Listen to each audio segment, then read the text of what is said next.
to welcome you back to Black Site Tonight. We're going to talk about in New York City, they want to put migrants in school gyms. And now Eric Adams wants to revoke New York City sanctuary policy.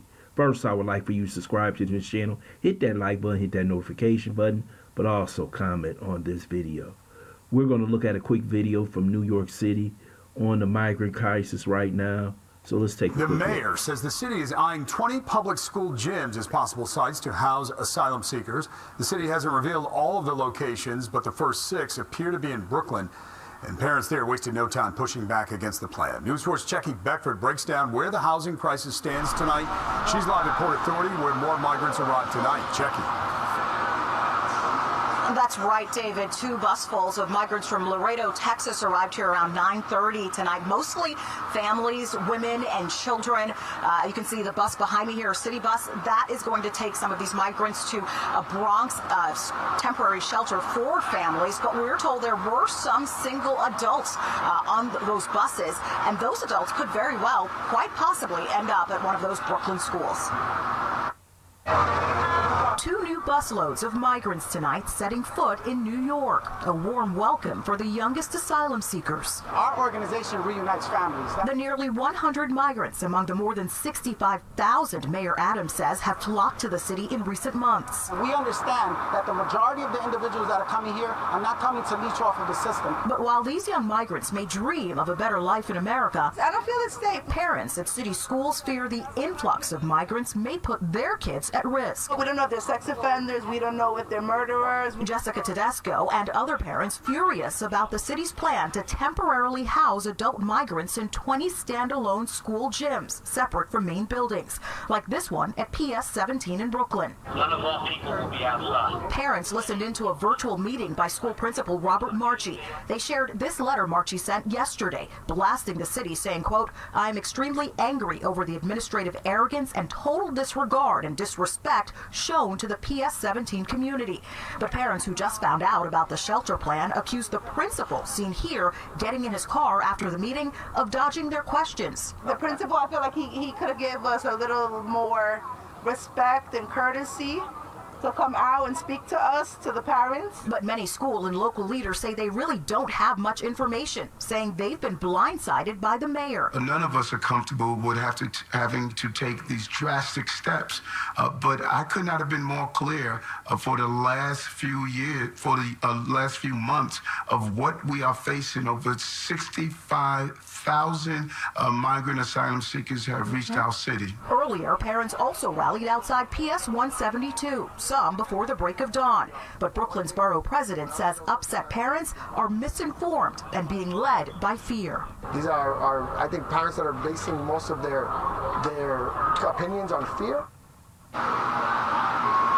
A council member telling News 4 earlier today that about 70 migrants will be housed at PS 17. Now, some of the parents tell us that they've been told the kids there won't be able to go outside for recess, of course won't be able to use the gym. There's a chance the prom for middle school would be canceled and a carnival as well. Exactly how long migrants will be sheltered there, well, they say they don't know, and the principal doesn't seem to know either. We're live in Midtown. Jackie Beckford, News 4, New York.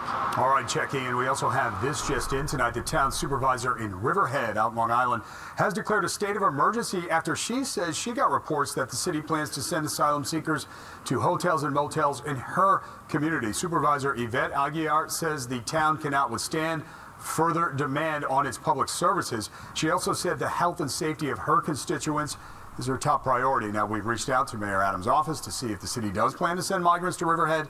We're still waiting for a response on that. And Dave, that comes as the battle over asylum seekers took another turn today in the Hudson Valley.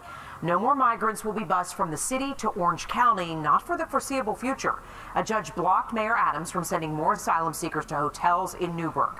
However, we're told that migrants who are already at those hotels will be allowed to stay.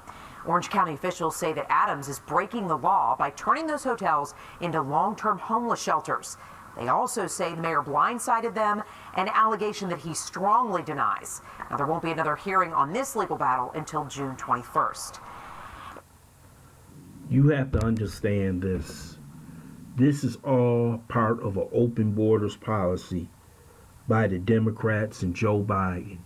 And now you're seeing the ramifications in New York City, Chicago, Denver, and Washington. You have an overflow of migrants going into a city that already has housing problems. They can't house the homeless. So basically, you're having people sleep on top of each other because the Democrats want to bring more voters into the country. This is what you get when you say you're a sanctuary city and somebody holds your feet to the fire. That's what Governor Abbott has done in Texas. And now it seems like the mayor of New York City wants to revoke sanctuary status because of too many migrants coming to the city. You cannot have millions of people coming to your country when you already have housing crises all around the country. You have homeless problems all through the country. You could look at a city like Los Angeles, a city like Atlanta, New York City, all of these major cities. And they're over in Chicago right now getting ready to try and put migrants into schools that were closed because they said they didn't have enough money. But now all of a sudden they have enough money to house these migrants. This is what happens when you vote for the Democrat Party and you think you're voting for an idea that maybe they're going to help black people and poor people. Who end up getting most of the benefits from the Democrat Party?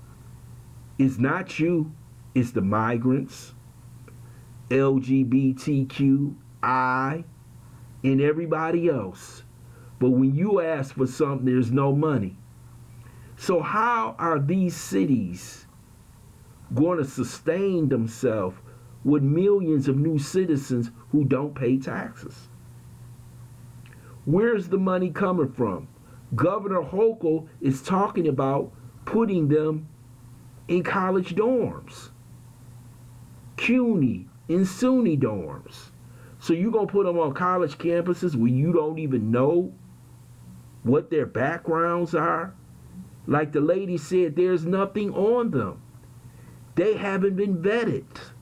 So we have these people running around in our country, children who are getting lost and being violated by human traffickers.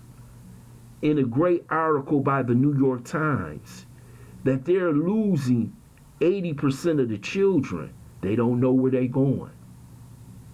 This is outrageous, but it seems like this is all happening under the Biden administration.